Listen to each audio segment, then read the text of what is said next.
This is Tucker, and now that that primer in there is no longer tacky, we're literally going to crawl right back in the old goose and pick up where we left off on the last one. Alright, so I went ahead and put these factory 2-door hardtop armrests in here and a trifive factory seat just to kind of see how everything was going to go and if I was going to have to modify anything before we move forward here. Surprisingly, it fits right in the spot, pretty much exactly like it should.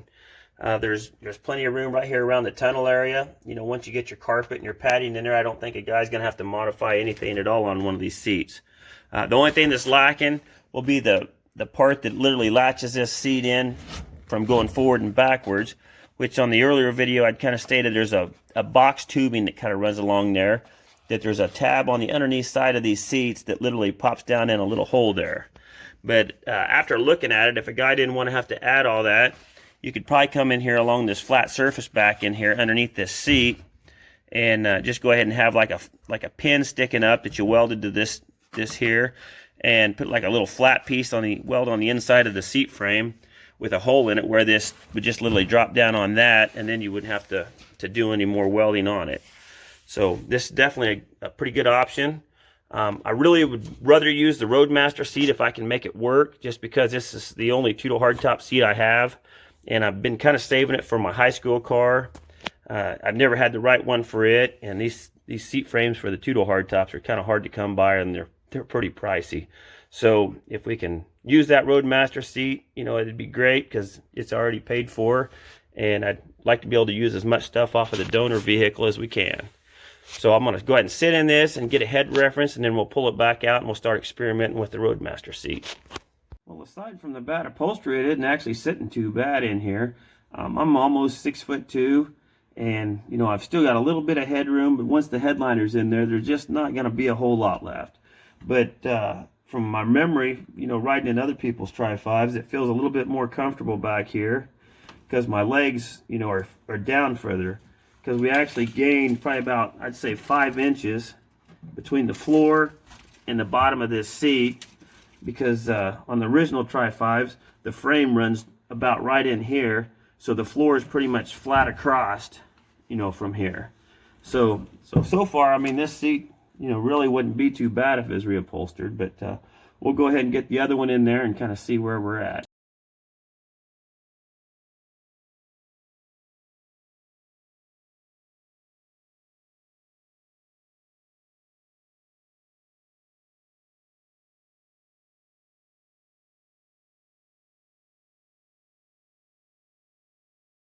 Alright, well, here's kind of what we got so far.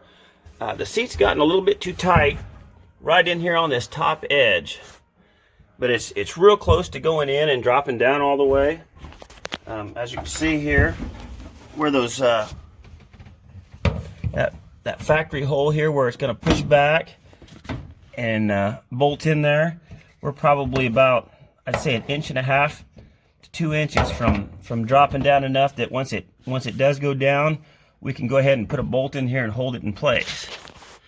And if we look at the outside of it, along this package tray area, it literally slips in over those factory figures that the tri-fives originally have to hold the back seat on them. So it goes into place just like it would on an original seat. But if we look at the height difference, once we come down probably that 1.5 to 2 inches that we need, by the time we narrow this up just a little bit, the overall length of this seat should be just right. So we'll go ahead and pop that bottom cushion in there, and just to kind of get an idea of what we have then. So here's kind of a look at it with that bottom cushion, and it went ahead and snapped down into place like it should. So I think what the plan is we'll go ahead and peel these seat covers off, and then try to trim this seat down here up at the top just a little bit, and kind of move that metal rod in just a shade, and then we'll come down and cut it back in here, a relief in it for those armrests, to where it can come down in here and narrow it up. So we'll get it back out of here and see if we can make something out of this seat.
So I think what we're going to do is go ahead and cut this framework down, narrow it about 1.25 inches at the top, which will be about 1/2 inch overall narrower than the factory two-door hardtop seat. That way it'll allow for a little bit of extra padding for those pleated door panels and everything on there.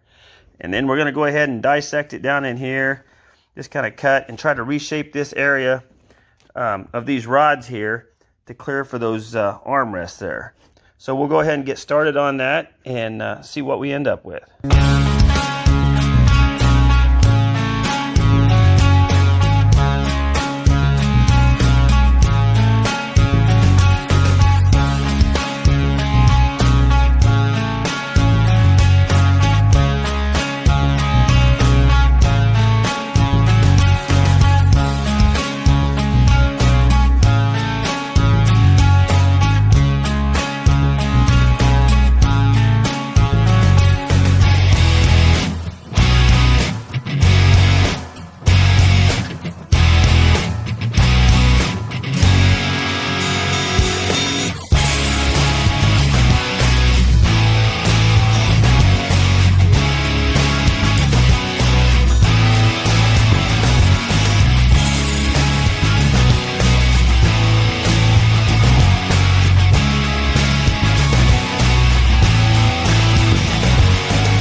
We went ahead and carved away at that foam a little bit here for around this armrest. Got the seat bolted into place here. Once we finalize this, we'll go ahead and bolt our seat belt back in right over that seat too. That's kind of how the factory Roadmaster was. You just kind of sandwich that seat back into place, and you kind of kill two birds with one stone on that deal. Did the same thing over here on the driver's side. Got it kind of cleared away. We left that foam a little bit oversized. That way when Joe makes the seat cover patterns, he can go ahead and carve it away a little bit closer and get it dialed in right on the money. Alright, well here's a quick glance at it up here along the package tray area.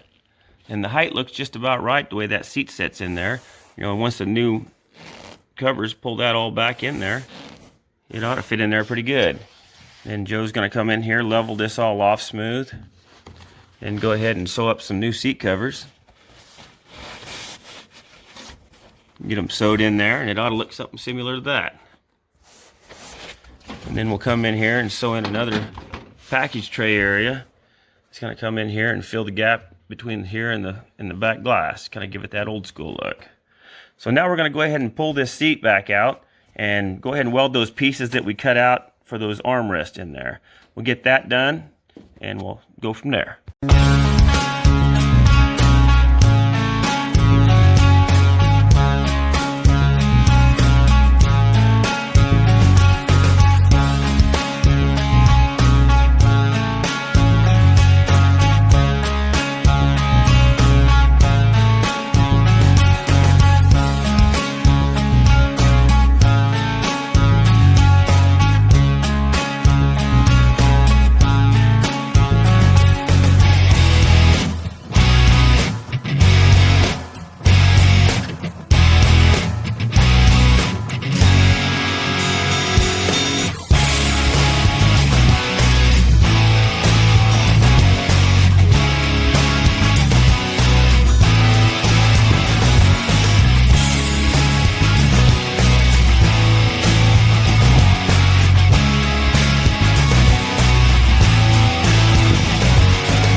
Here's kind of a quick look at that seat frame after we got this area here all kind of just moved back in.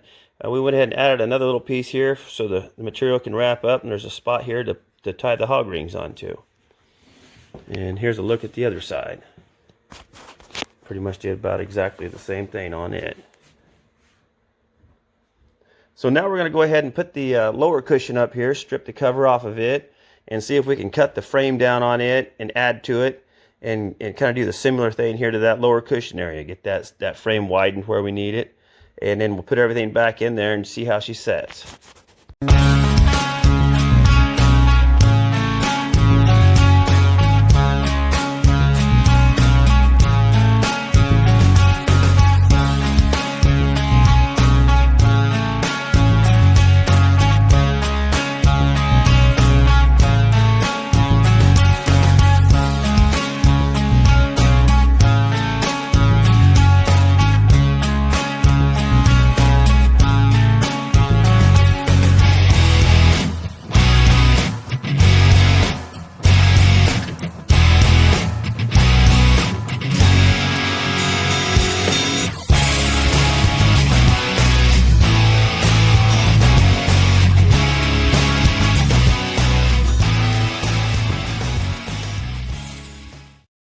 Well, now that we got that seat cushion all stripped down here, I think what we're going to go ahead and do at this point is go ahead and take this seat frame off.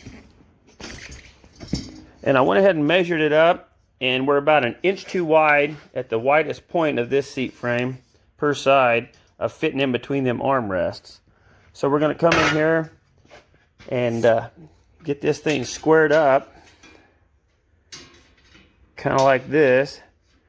And go ahead and just build it up to where it kind of has a nice square corner on it here. That way the little bit can be added to that foam and kind of square this lower seat cushion up. So as soon as we get this framework kind of built up, we'll get that cushion in there and get it kind of sized up.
All right, well, here's a quick look at that seat frame after we got it modified here a little bit.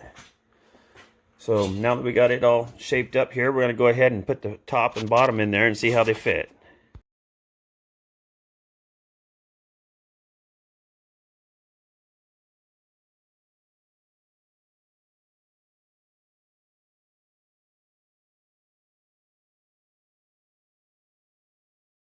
All right, well, here's a look at that with the bottom cushion in there too. It all seems to fit in there pretty good. And I think once Joe comes in here and does his magic, kind of fills in this foam right here, squares this all off, it's going to come out to about the same spot as the factory seat. So I think we're definitely going to go with the Roadmaster one. Well, I think this old seat here has about as much headroom as the other one. And as far as comfort, hell, if I didn't know any better, I'd think I was sitting in the back of a Cadillac. So I guess that's going to wrap it up for this one. But once again, I want to thank everybody that's been watching and following along on this build. And if you're new, find any of this useful or entertaining in any way, please hit that like and subscribe button. And if you want to be notified whenever a new video comes out, hit that little bell icon. So until next time, take care and stay safe.